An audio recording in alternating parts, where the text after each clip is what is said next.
Hello दोस्तों, कैसे हैं आप सब लोग। उम्मीद करता हूं काफी अच्छे होंगे। तो दोस्तों, आज 4 आईपीओ में अप्लाई करने के लिए आखिरी दिन था। सब्सक्रिप्शन कैसा मिला है? लगभग सारे आईपीओ को काफी अच्छा सब्सक्रिप्शन देखने को मिला है। तो अलॉटमेंट स्टेटस और अलॉटमेंट के चांसेस जानेंगे। 100 में से कितने लोगों को इसका अलॉटमेंट मिलेगा, वो सारी चीजें क्लियर करेंगे इस वीडियो के अंदर। उसके अलावा 26 अगस्त को अब 2 नए अपकमिंग आईपीओ ओपन होने जा रहे हैं, उनके बारे में भी डिटेल्स लेंगे। और कल मंगल इलेक्ट्रिकल का आईपीओ में अप्लाई करने के लिए आखिरी दिन है, तो फाइनल अपडेट जानेंगे इस वीडियो के अंदर। तो वीडियो शुरू करने से पहले दोस्तों, टेलीग्राम, इंस्टाग्राम और व्हाट्सएप चैनल सबकी लिंक डिस्क्रिप्शन के अंदर आपको मिल जाएगी। सबसे पहले दोस्तों, आपका फेवरेट आईपीओ की किसकी सबसे ज्यादा जीएमपी चल रही है? पटेल रिटेल का आईपीओ। उसको टोटल कितने का सब्सक्रिप्शन मिला है, अलॉटमेंट चांसेस, सारी चीजें जानते हैं। सबसे पहले मैं आपको बता देता हूं, मैंने 1 लॉट स्मॉल एचएनआई कैटेगरी के अंदर और 4 लॉट रिटेल कैटेगरी के अंदर अप्लाई किए हैं पटेल रिटेल के अंदर। आपने कितने की हैं बता दीजिएगा। तो ये टोटल सब्सक्राइब हुआ है 95.7 टाइम्स। 19,000 करोड़ रुपए के आसपास टोटल लगे हैं इस आईपीओ पर। अच्छा पैसा लगा है। क्यूआईबीज की तरह 272 गुना के आसपास सब्सक्राइब हुआ है। 272 टाइम्स 7,890 करोड़ रुपए के आसपास क्यूआईबीज ने पैसा लगाया, मतलब काफी अच्छा पैसा लगाया क्यूआईबीज ने। एनआईआई पोर्शन 108 गुना के आसपास 6500 करोड़ रुपए के आसपास एनआईआई ने लगाया। सबसे ज्यादा क्यूआईबीज ने लगाया, ये अच्छी बात लगी मुझे। Retail portion 42 times, employ portion 25 times के आसपास सब्सक्राइब हुआ है, मतलब अच्छा सब्सक्रिप्शन है। ओवरऑल छोटा इशू साइज था, इस हिसाब से काफी बढ़िया सब्सक्रिप्शन मिला है। और सबसे ज्यादा जो असर देखने को मिला है जीएमपी के कारण। अब इस आईपीओ के अंदर हमारे अलॉटमेंट के चांसेस कितने हैं? 100 में से कितने लोगों को इसका अलॉटमेंट मिल सकता है अंदाजन? तो रिटेल कैटेगरी के अंदर जो लगभग चांसेस है 2.8% से 3% के आसपास, लगभग इतने चांसेस हैं एप्लीकेशन वाइज अगर आप देखें तो।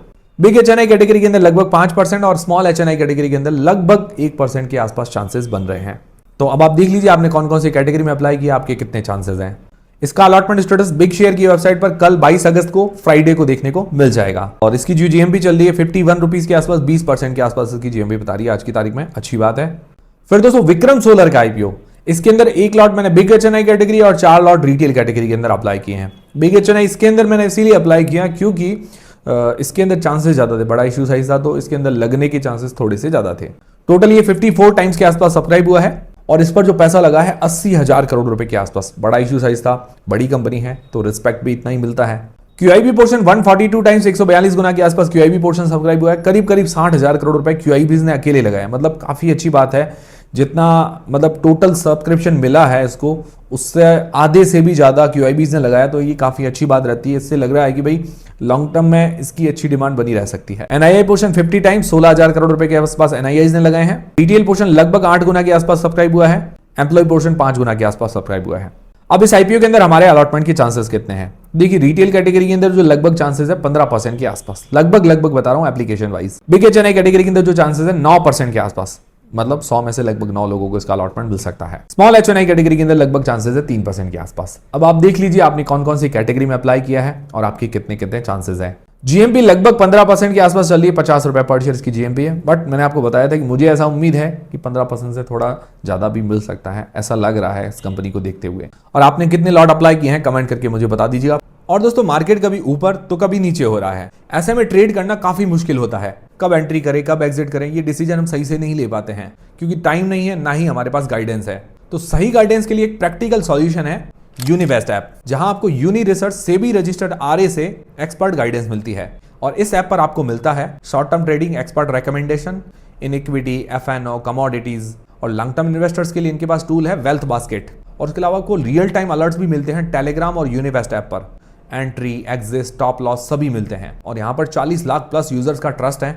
और ईटी से इनको number 1 trade recommendation in stock market का अवार्ड भी मिला है। और इनके प्लान जो है 117 रुपीज पर मंथ से स्टार्ट होते हैं। और हमारे व्यूवर्स के लिए स्पेशल ऑफर है 1 रुपीज के अंदर 3 स्टार्टिंग ट्रेड और 80% तक का डिस्काउंट सब्सक्रिप्शन प्लान पर। और अगर आपने ऑलरेडी ऐप डाउनलोड कर रखा है तो आप हमारा कोड यूज कर सकते हैं JAZZ और बेनिफिट पा सकते हैं। तो लिंक और कोड डिस्क्रिप्शन के अंदर मैंने प्रोवाइड करवा दिया है, चेकआउट करना मत भूलिएगा। फिर दोस्तों, श्रीजी शिपिंग का आईपीओ, इसके अंदर मैंने रिटेल कैटेगरी के अंदर ही अप्लाई किए हैं। 4 लॉट रिटेल कैटेगरी के अंदर अप्लाई किए हैं। टोटल ये 58 टाइम्स के आसपास सब्सक्राइब हुआ है। 16,700 करोड़ रुपए के आसपास टोटल पैसा लगा है इस आईपीओ पर। क्यूआईबी पोर्शन 110 गुना के आसपास 9,000 करोड़ रुपए क्यूआईबीज ने लगाए, मतलब आधे से ज्यादा पोर्शन क्यूआईबीज ने अप्लाई किया, काफी अच्छी बात है। एनआईआई पोर्शन 72 टाइम्स और 4400 करोड़ रुपए के आसपास एनआईआई ने पैसा लगाया है। रिटेल पोर्शन लगभग 22 गुना के आसपास सब्सक्राइब हुआ है। आपने कितने लॉट कौन सी कैटेगरी में लगाए हैं कमेंट करके मुझे बता दीजिएगा। अलॉटमेंट के जो चांसेस है रिटेल कैटेगरी के अंदर लगभग 5% के आसपास, 100 में से 5 लोगों को अलॉटमेंट मिल सकता है। बिग एचएनआई कैटेगरी के अंदर 7% के आसपास और स्मॉल एचएनआई कैटेगरी के अंदर करीब 1.5% के आसपास, 1.5% के आसपास आप मान के चल सकते हैं। इसका अलॉटमेंट स्टेटस भी बिग शेयर की वेबसाइट पर हमें देखने को मिल जाएगा और विक्रम सोलर का जो अलॉटमेंट स्टेटस है लिंकिन टाइम मॉबजी की वेबसाइट पर हमें देखने को मिल जाएगा। जीएमपी इसकी थोड़ी बड़ी है, 15% के आसपास है, लगभग 38 से 40 रुपए पर शेयर इसकी जीएमपी बता रही है आज की तारीख में। बढ़िया बात है। फिर दोस्तों जैम एरोमेटिक्स का आईपीओ, जो भी आईपीओ चल रहे हैं उनमें से सबसे कम डिमांड इसकी थी। इसके अंदर मैंने 1 लॉट स्मॉल एचएनआई और 4 लॉट रिटेल कैटेगरी के अंदर अप्लाई किया। आपने कौन कौन सी कैटेगरी में किए हैं कमेंट करके मुझे बता दीजिएगा। टोटल ये 30 टाइम्स मतलब 30 गुना के आसपास सब्सक्राइब हुआ है। 9600 करोड़ 9600 करोड़ रुपीस लगे हैं इस आईपीओ पर। तो मतलब देखा जाए तो सारे आईपीओ में सबसे कम पैसा इसी पर लगा है।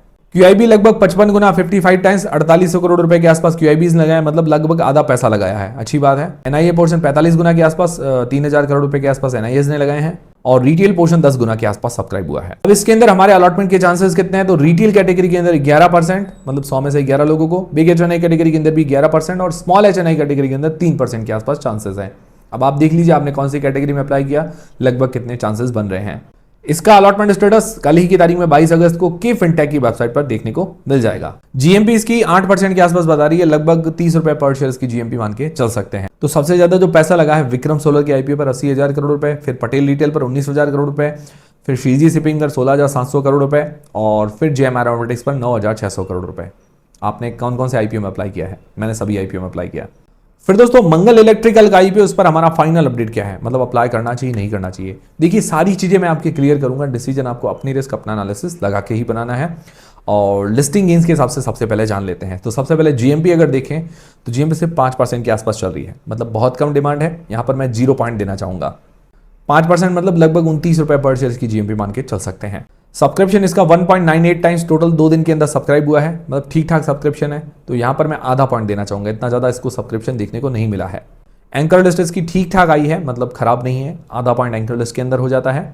वैल्यूएशंस की बात करें तो वैल्यूएशंस पीयर वाइज अगर देखें, मतलब अपने पीयर कंपटीटर्स के हिसाब से देखें तो वैल्यूएशन सही है। तो उस हिसाब से मैं पूरा 1 पॉइंट इसको देना चाहूँगा, क्योंकि थोड़ा अट्रैक्शन तो है इसके अंदर।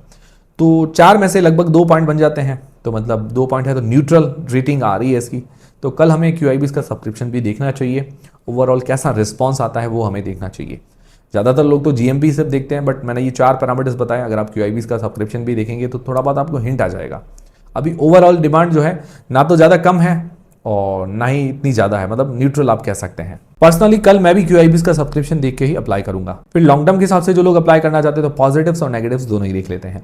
पॉजिटिव में देखिए इसका सेक्टर थोड़ा यूनिक है, तो ट्रांसफॉर्मर्स वगैरह बनाती है, उसके रिलेटेड कंपोनेंट्स बनाती है, तो मतलब थोड़ा यूनिक सेक्टर हो जाता है इसका। और फाइनेंशियली देखें तो रेवेन्यू प्रॉफिट के अंदर अच्छी ग्रोथ है, मार्जिन्स इसके बढ़िया हैं 8% के आसपास। हालांकि 2024 में मार्जिन्स थोड़े से घट गए थे, बट 2025 में इसने वापस संभाल लिया और आईपीओ से अपना डेट पे कर रही है, काफी अच्छी बात है। मतलब उसके बाद आईपीओ के बाद काफी हद तक डेट कम हो जाएगा। आरओसी वगैरह बढ़िया है, वैल्यूएशंस भी ठीक है। नेगेटिव्स क्या है? नेगेटिव्स ये है कि डेट इसके ऊपर थोड़ा हाई है और आईपीओ के पैसे से पे कर रही है, काफी अच्छी बात है। और FY24 के अंदर इसके प्रॉफिट के अंदर गिरावट देखने को मिली है और FY25 में इसने मतलब वापस संभाल लिया, ये इसके लिए अच्छी बात रही। ओवरऑल अगर देखा जाए तो लॉन्ग टर्म के हिसाब से थोड़ा अट्रैक्शन तो नजर आ रहा है, लॉन्ग टर्म के हिसाब से बैलेंस्ड कंपनी नजर आ रही है, बट जो लिस्टिंग गेन्स के हिसाब से अभी इतना ज्यादा कोई खास डिमांड बन नहीं पा रही है। ठीक है, न्यूट्रल है, तो कल क्यूआईबीज का सब्सक्रिप्शन देखना ज्यादा सही है। बाकी लॉन्ग टर्म के हिसाब से एक अट्रैक्शन तो है इसके अंदर। बाकी जिस हिसाब से आईपीओ लग रहा है उस हिसाब मुझे नहीं लग रहा कि भाई इसकी लिस्टिंग जो है नेगेटिव होगी। बाकी आप लोग क्या करेंगे, अप्लाई करेंगे नहीं करेंगे, वो मुझे कमेंट करके बता दीजिएगा और जो भी डिसीजन बनाए अपनी रिस्क अपना एनालिसिस लगा के बनाए। फिर दोस्तों 26 अगस्त को 2 नए अपकमिंग आईपीओ ओपन होने जा रहे हैं। विक्रांत इंजीनियरिंग का आईपीओ, एनलॉन हेल्थ केयर का आईपीओ। विक्रांत इंजीनियरिंग की डिटेल्स तो पहले ही आ चुकी थी, एनलॉन की कल ही इसकी अनाउंसमेंट हुई है। विक्रांत इंजीनियरिंग 20% के आसपास जीएमपी बता रही है, लगभग 20 से 21 रुपए पर शेयर इसका ग्रे मार्केट का प्रीमियम है। रिव्यू का वीडियो आज ही आपको मिल जाएगा। तो दोस्तों एक और नया आईपीओ है एनलॉन हेल्थ केयर, 26 अगस्त को ये ओपन होने वाला है। अब 2 आईपीओ होंगे 26 अगस्त को ओपन। प्राइस बैंड इसका 86 रुपए से लेकर 91 रुपए के बीच में, 86 to 91 रुपीज के बीच में रखा गया है।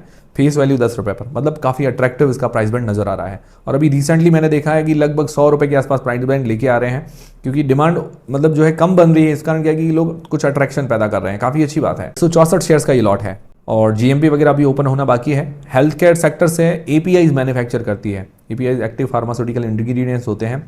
और ज़्यादा डिटेल्स आपको रिव्यू वाले वीडियो के अंदर मिल जाएगा। तो ये थे सारे आज के अपडेट्स। उम्मीद करता हूँ हमारा वीडियो, हमारी जानकारी आपको काफ़ी पसंद आएगी, हेल्पफुल रही होगी। और दोस्तों टेलीग्राम, इंस्टाग्राम, व्हाट्सएप चैनल, उसके अलावा यूनिवेस्ट ऐप, सबकी लिंक आपको डिस्क्रिप्शन के अंदर मिल जाएगी, चेकआउट करना मत भूलिएगा। मिलते हैं दोस्तों अगले वीडियो के अंदर।